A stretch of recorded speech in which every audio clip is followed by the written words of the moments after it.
So let's dive in. In North Carolina, I'm going to, by the way, be working out of your supplemental materials called the Sidekick, if you have that nearby. It's not mandatory, so if you're joining me from another area or another school across the state, no problem. I'm going to write everything out for you, and you're going to be in great shape. But I will be, if you do have your supplemental materials, which we call the Sidekick, I will be on page 3 talking about North Carolina license type and categories. All right, y'all. So let me share my screen. What I would like you to do is to go ahead and draw a graphic organizer, and I'm going to draw one with you. So in the middle, you're going to draw a web design graphic organizer. In the middle of your organizer, you're going to write the word broker. So let's go ahead and get that set up. Now, I promise you in real life, I have much neater handwriting, but today on this little board, it could be better. All right. So in North Carolina, we have one license type. NC equals one real estate license type. And that is broker.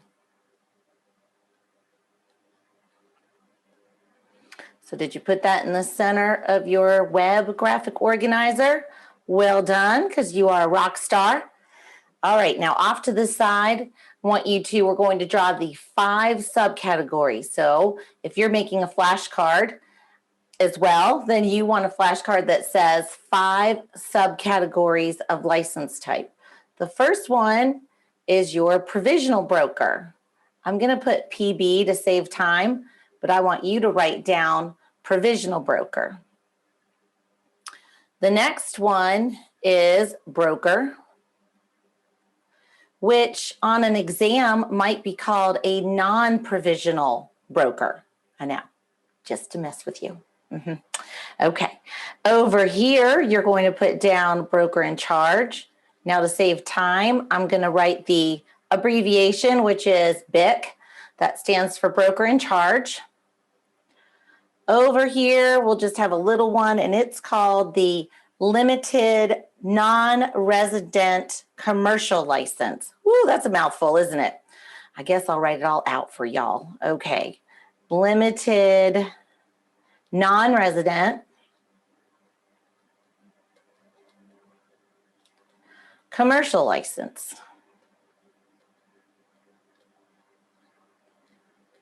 Whew, that's a lot. I wish I could abbreviate that for you, but it would mess you up. And then last but not least, way up high, let's go ahead and make a category for your firm license. And in parentheses, write broker. And I'll explain why momentarily. Whew, that was a lot of work already. Okay, y'all, let's go. Let's break it down. Let's put in here a few reminders about each one. I'm going to switch colors. You might want to switch colors too. It's up to you. I think I'll go with purple. Okay, so some features for a provisional broker. All right, this is your initial license. So initial license is a broker license. Initial NC RE, meaning real estate license, is called a provisional broker license. It's issued on inactive status.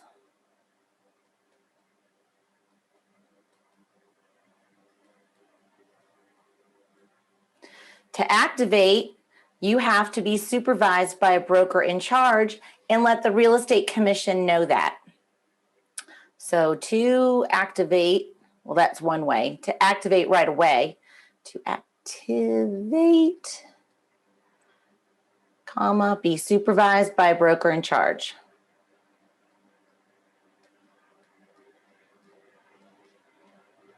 BIC for shorthand. Very good. What can you do as a provisional broker? Most anything.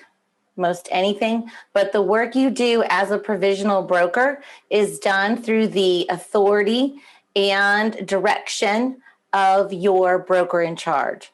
So I'll put all RE activity, real estate activity, completed with the authority of your broker in charge. With the authority of your BIC. Okay.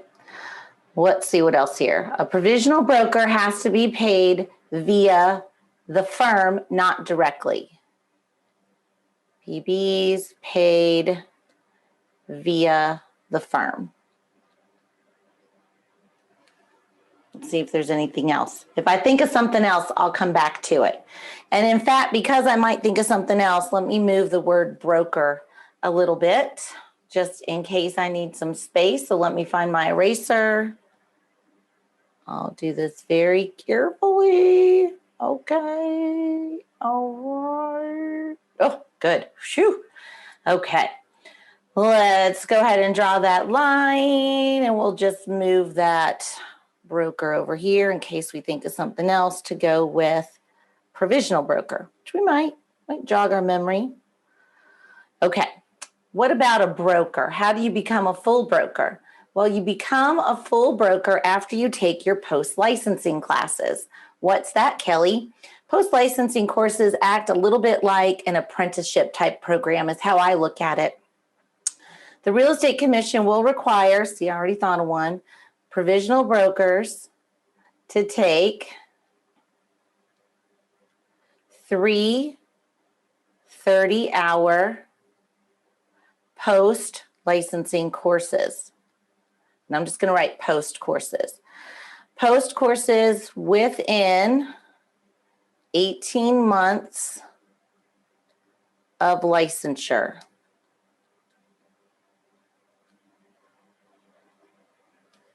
I knew we'd think of something. There we go. Okay. Now, when a provisional broker completes their 18 months of post-licensing, then they will be a full broker, which we don't really say full broker. Technically, we just say broker. Let it be known that on an exam, the word broker might be used, licensee could be used, real estate agent could be used, just the word agent could be used, and maybe on the national side of the test, the word salesperson could be used. Just a heads up on that. And I say maybe because the Real Estate Commission will not let me take the exam for obvious reasons. All right, let's go on. Okay, broker. What do we need to know about a broker? A broker may work as a sole proprietor on their own. I'm going to put sole prop. Or they may choose, so I made ditto marks, may choose to stay with a firm. That's going to be up to that individual. A broker must complete CE and renew their license annually. And I'll go over the details on that in just a little bit. Must complete CE and renew license annually. Does that cost money? You know it does. Of course, costs money. Renew license annually. Okay, very good. Not much though, y'all. Seriously, it's an excellent rate of return on your investment, in my opinion. What else do I want you to know about a broker? I think that's going to be okay for now. All right. We're going to keep it simple for a minute. There are some intricacies. We'll do an advanced license law review later in this course of reviews. But right now, let's just keep it to the basics because I know right out of the gate, you have so much material to get under your belt. All right, let's talk about the broker in the chart. The broker in charge. The broker in charge is supposed to, hold on, I'm going to need more. I know I'm going to need more room already. Give me 2 secs to move that bullet point. Thank you for your patience. Okay, so the broker in charge must directly supervise provisional brokers. And I'm going to put PBs. Now, again, I know my handwriting is a little scratchy, but I think you can hear me while I'm writing it and be able to get this information down. So, broker in charge directly supervises provisional brokers. What does that mean? That means your broker in charge should be training you on all the forms, should be training you on how to measure a house, should be going on appointments with you. And if they are a very busy broker in charge, they might delegate those types of activities. However, ultimately, if there's a problem, the broker in charge will be responsible for those actions. So if the provisional broker messes up, gets in trouble, someone files a complaint against the provisional broker, chances are the supervising broker in charge will also be responsible as well. There you go.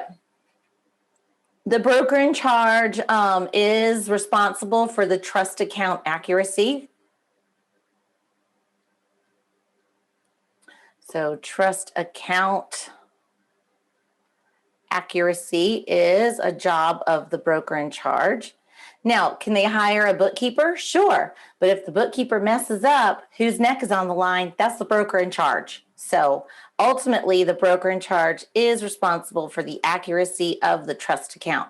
We're going to get to trust accounts shortly, but just in case you need just a little snippet so that you can move forward, trust account, the other word to be used for trust account is escrow. Those words can be used interchangeably.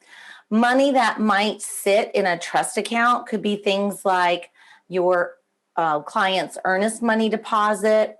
If somebody is a property manager, then they must put rents that are collected into a trust account as well as security deposits. So those types of monies will sit in a trust account. All right, what else about a broker in charge? A broker in charge, let's see here. Trust account accuracy. Okay. I'm going to put a check mark for checks. Checks, all the paperwork.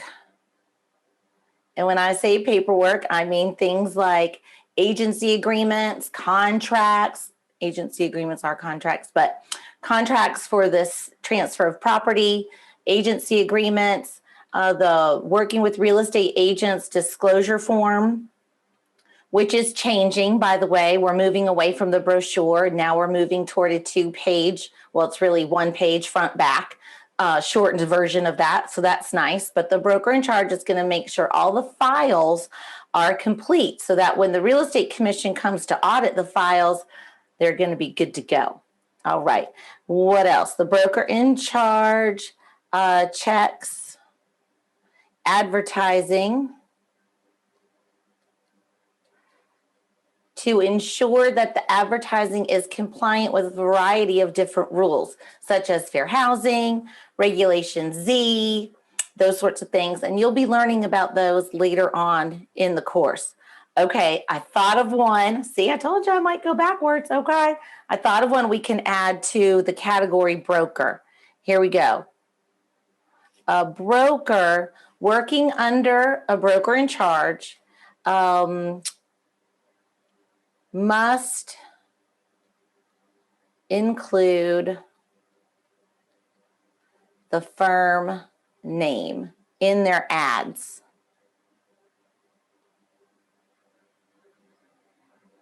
In all advertisements. Very good.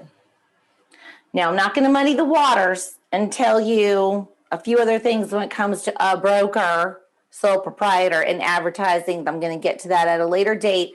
But let's say you've got a broker who's working inside of a firm. Well, that broker, when they advertise any of their properties, must include the firm name. They can also include their own name, but they must include the firm name as well. Okay, very good. And then the broker in charge also ensures all brokers complete CE and renew their license on time. And license renewal. And I'll tell you why that's important in a few minutes. Okay, I think that's pretty good. Whew. Charles, you need to shake out your hand. You need to shake your hand out a little bit. Okay, great. Need to get a sip of water. Me too. Let's get a sip of water. Go Steelers. All right, let's go. This next one is interesting, and it's very straightforward. So I don't want you to get too hung up on this one, even though the name of it is way too long. It's called the Limited Non-Resident Commercial License. And guess what? I'll tell you what, here you go. It's only for non-residents of North Carolina, and it's only for commercial agents. So let's say that you have an agent who's looking for property for a client and they're from Arkansas or some such thing.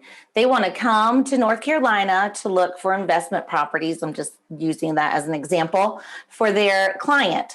Well, in order for them to be able to do that for their commercial client, they have to do a few things. Okay, so let's see. What do they have to do?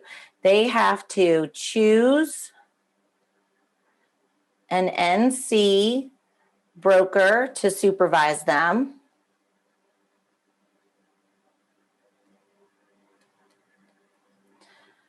Okay, very good. They have to let the real estate commission know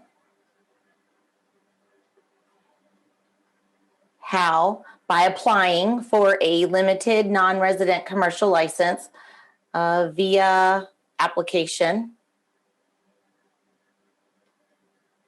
And they pay the application fee, which is $100. All application fees are $100. And then they are paid via their home firm, home state firm. Ooh, it's going to get messy. Okay, there we go. They get paid via their home state firm. Great.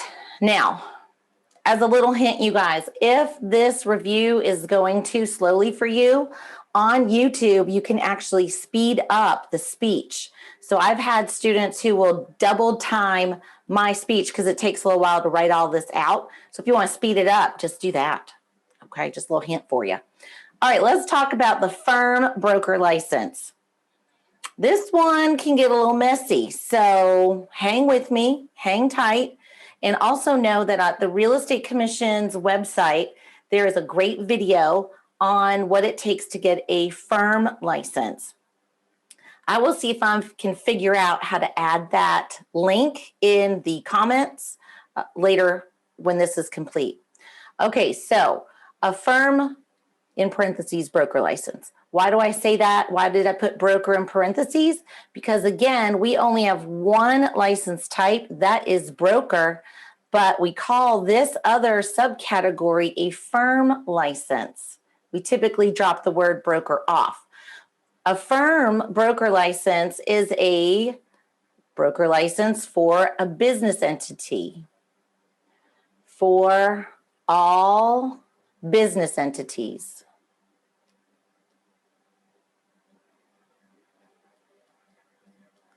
Like what?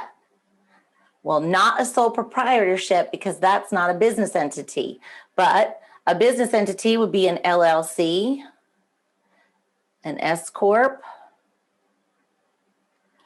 Those are the most popular. A partnership, just to name a few.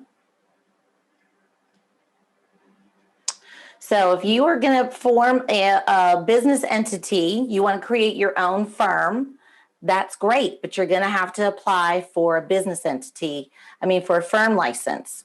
Okay, so how do you get a firm license? You have to have a main contact that's going to represent the firm and communicate with the real estate commission. And that individual is called a qualifying broker. So write that down, must have a QB. Think of it as like a quarterback, but they're really called a qualifying broker.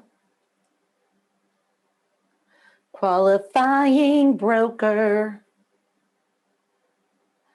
Okay. The qualifying broker, the QB, may not be a provisional broker.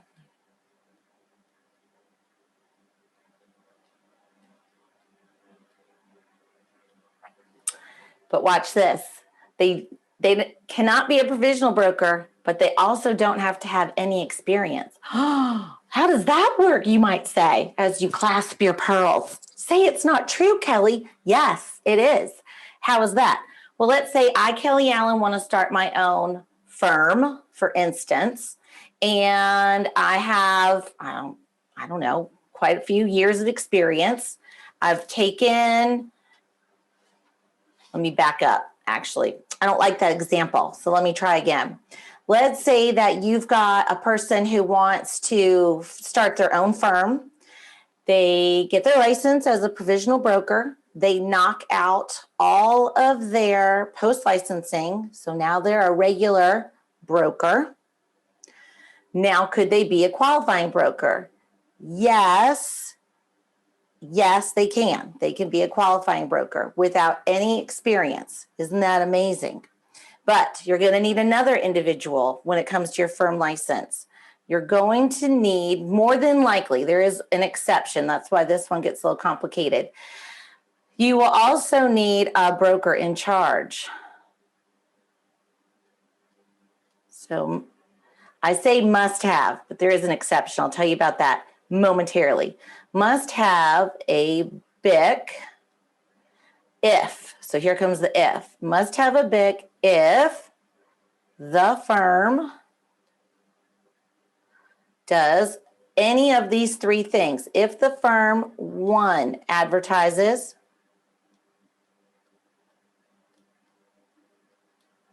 2, holds trust monies,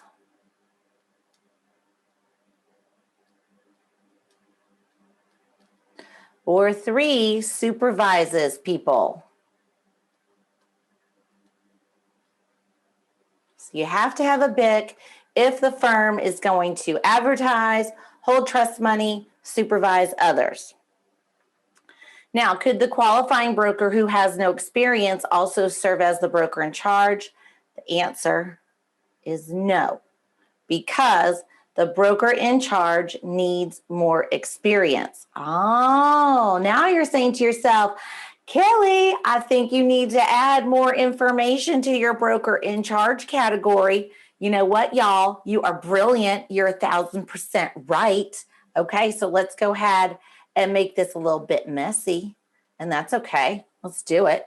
So let's go ahead and take the BIC all the way up here, and we'll do BIC continued. BIC continue. Oop, continued. All right. So to qualify to be a broker in charge, an individual licensee must have, and I'm just going to keep it simple for you, 2 years full-time experience, and somebody has to vouch for you when you apply to be a broker in charge.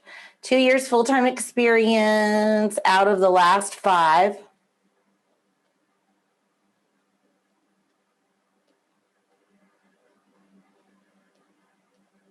Very good.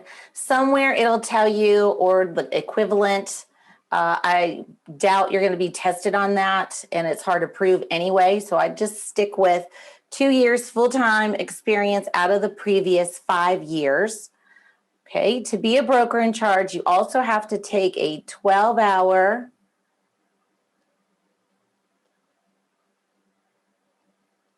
must take a 12-hour broker in charge class.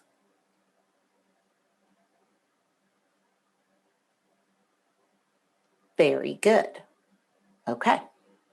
And then there are specific rules that I'll get to later in the advanced license law class about when you take those classes. But I know you're just like day one, fresh right out of the gate, and I don't want to hit you with too much at one time.